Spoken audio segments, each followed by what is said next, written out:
Hey, what's up, fellas? I'm Malicious Female Fan StevealiciousTech here, back with the BlackBerry 7250. But before all that, thank you so much to all the new subscribers, getting ever so close to 4,700 now as of the taping of this video. If you've been loving all the tech, folding, new tech, old tech, and Blackberries, go ahead and tussle that subscribe button.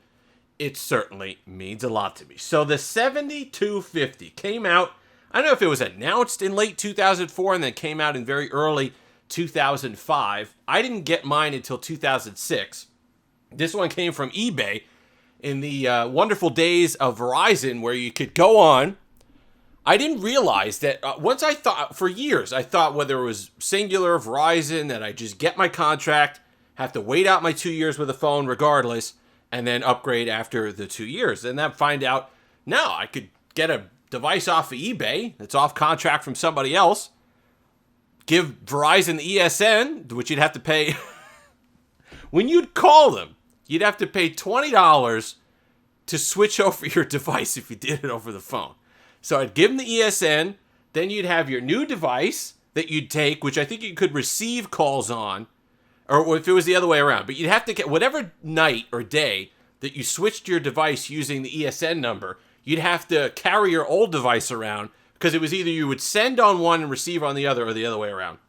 But that was always a good time. But I couldn't afford, at the time, one of the newer Blackberries when I go to the Verizon store. I think it was, help me out in the comments section. What was the one that was like, that had World in the title? Something World. And I think it was the first one with the, it was maybe one of the ones with the, it had World Traveler or something like that. It was a really cool looking BlackBerry, but it was quite expensive when it first came out, even on contract. So I went on eBay, got one of these. I think it was $100. Not a lot going on. Not exactly the most high resolution display. This is with the light all the way up. But the cool part about these Blackberries is that you can see color screen, right? Well, let me turn the backlight off. Oh, that was turning it back. You couldn't even tell. That's turning it on. But you can see that was with the backlight off, and it is in good sunlight. It's a Transflective. I believe that's Transflective, right, display. So it is backlit, but it's like your old school watches or LCD stuff. As long as you have good light, you could have visibility without a backlight, which would save, of course, quite a bit on battery. As we're starting to sunset these devices away, BlackBerry devices, listen, whatever happens, happens in the next however many months. But as we start to move away from the BlackBerry devices, while BlackBerry OS 7 was kind of the high point as far as this style of BlackBerry is concerned with the usability, BlackBerry OS 10 was the best functioning, I think, of the BlackBerry OS. I think this is running OS 4. This is the experience that I'm going to remember. 20, 30 years down the line, this is the experience on BlackBerry that I'm going to cherish and remember. Also, just another quick note about this one in particular. Hadn't used it in over a decade. It wasn't reading. See, look, even it will now, which is bizarre. It gets date and time from the network, and it is getting a signal on Verizon, even though it can't be activated. But it wasn't getting any of that.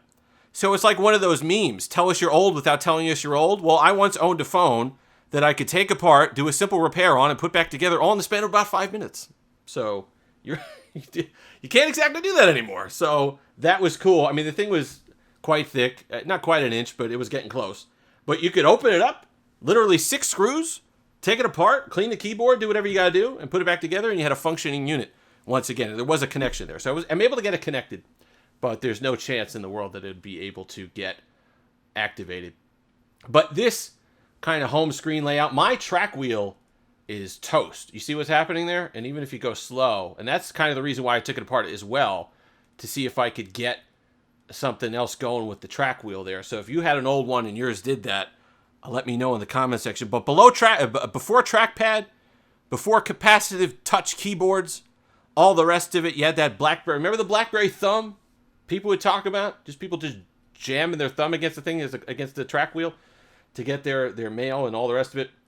I see it's going to messages. Make sure there's no numbers and stuff like that. The last message it received, 2007. This is the thing when I moved over to my queue. There we go. My mother saying, "How are you, old man?" Because that was a day after my birthday back in 2007. But that's cool that some of that stuff is still on there. Google Maps, believe it or not, I probably won't be able to get all the way down. Google Maps had stored in cache the satellite image of the last location that I had searched for. But these things were neat. I mean, how cool did you feel when everybody else was using their flip phones, having those ridiculous T9 text conversations that were costing 25 cents to send, 10 cents to receive? And yeah, sure, did you pay an extra $40 through Verizon for your data package? Yeah, you did. But you had BlackBerry Messenger, and you could type and message and plan with your friends to your heart's content without worry of additional charge. And the keyboard for texting, just a phenomenal experience. And just holding this and seeing just kind of the simple nature of the OS certainly brings back memories for me. And that's what we talk a lot about, themes and stuff like that when it comes to these devices on this channel. And I don't necessarily believe that these devices have a soul, but I think that they have personality, and they're most certainly vessels that you could pour some of your own soul into. Because I think that a lot of when I do those videos about how they're getting rid of a lot of BlackBerry stuff and you're not going to be able to use these old devices, I mean, one's newer than this anymore. While a part of it is people just disappointed that the devices are going away, I can't help but think that there's a portion of the population that is sad, and they're more kind of that angry sad that part of their life is going away. You know, I dare you to pick up one of these old ones like this and not be someone who is instantly transported back to a time and place when this was the device that you used and the memories that it has. And I think, look, it's not everybody. You have to be kind of sentimental about these things in order to have that. But I believe that's at least a portion of why it's sad that BlackBerry is going away for the most part. And it's devices like this that did it, that formed that bond when you were carrying these around. And they're really cool. And that's why the question with I wanted to ask my Rogers friends in Canada. Canada is keeping 2G and 3G around, as is Europe, but specifically the Rogers in Canada. Does anyone have this one activated? The 7000 series, specifically the 7200 series. If you have one of these and you're still using it, I'd love to know, A, if you still have data, which would be incredible, and B, if it's still working for calls and texts, because realistically, I think this supported, in the United States, there were two versions of this that Verizon had. And I believe the later one is this one that I have that did support EVDO and 3G. So if they weren't shutting stuff down, it's getting network signal now, as you can see there.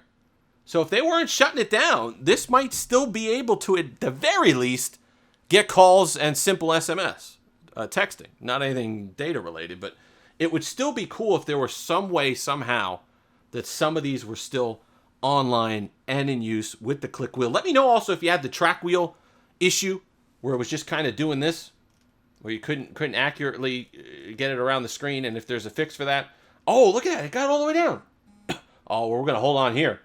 We're going to hold on here. We're going to extend this video. Maybe I just fixed it live. Ramble IM. So you had your Aol Instant Messenger, which was awesome as well with the data plan. Texas Hold'em, of course, the little cards. Google Maps. Let's go ahead and click into Google Maps and see if there it is. That was I don't know where that is. I don't know what satellite image that is, but that is the last satellite image that I had on Google Maps for this phone. I had Sky Map. I had all kinds of stuff on here. Brick Breaker, I think, came with it. But yeah, your internet browser, address book, my Verizon email address that I had on here that I would get stuff forwarded to. Financial Times, of course. You didn't even use it. But you know what? You have a BlackBerry, you got to have Financial Times on there because that's just the rule. So cool. So very cool. And you get sad when you think that maybe, someone would release a simple device like this now. Just a nice transflective display, just LCD. Use the light of the sun with a little simple backlight if needed. Get 3 days of battery life and have a good time. If you've made it this far, like, comment, subscribe, all that fun stuff. Until next time, no camera to mess things up. Talking about any camera. Have that Stevealicious day.